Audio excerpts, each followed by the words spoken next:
Mail vote will be crucial as we get closer and closer to the midterm elections. So what are some of the main issues so-called Walmart moms are focused on as they get ready to head to the polls?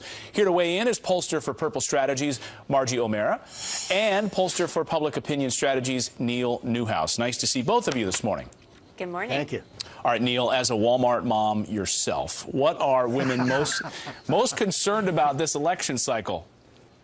Well, you know what? These Walmart moms, what they're most concerned about is their families. You know what? These voters are low information.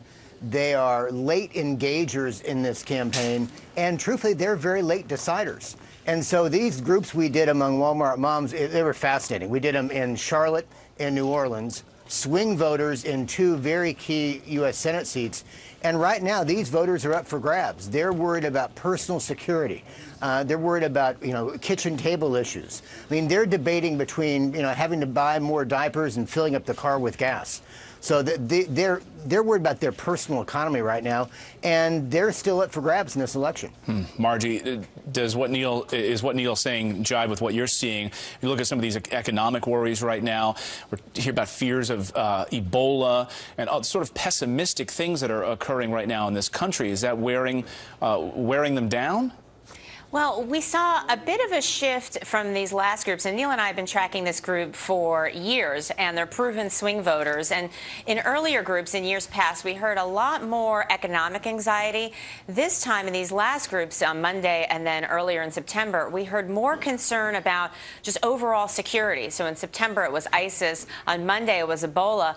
And it's leading moms to say that they're just tuning out the news. And we heard one mom say, the sad news is becoming familiar.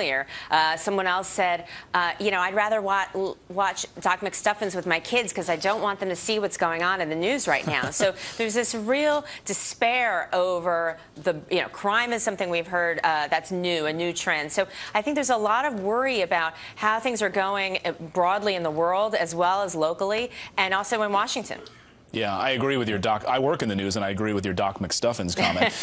Neil, what about the president and Congress? Is some of that trickling down to some of the local voters and the Walmart moms? Are they focused on the president?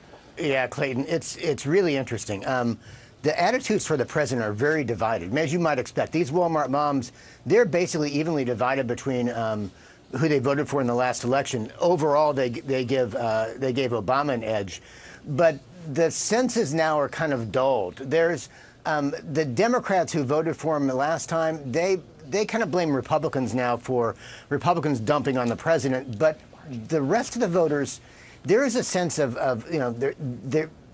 dulled engagement. They believe that they're disappointed with the job the president's doing, and that's impacting their vote. These voters don't admit to the president actually, influencing their vote one way or another. But boy, in our regular polling for candidates and campaigns, obviously, the president's driving the vote both for and against Republican and Democratic candidates.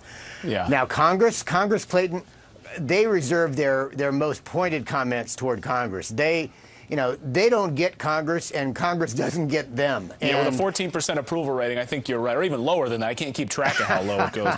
Margie and Neil, great to see you this morning. Thanks so much for joining us. Thanks for having us.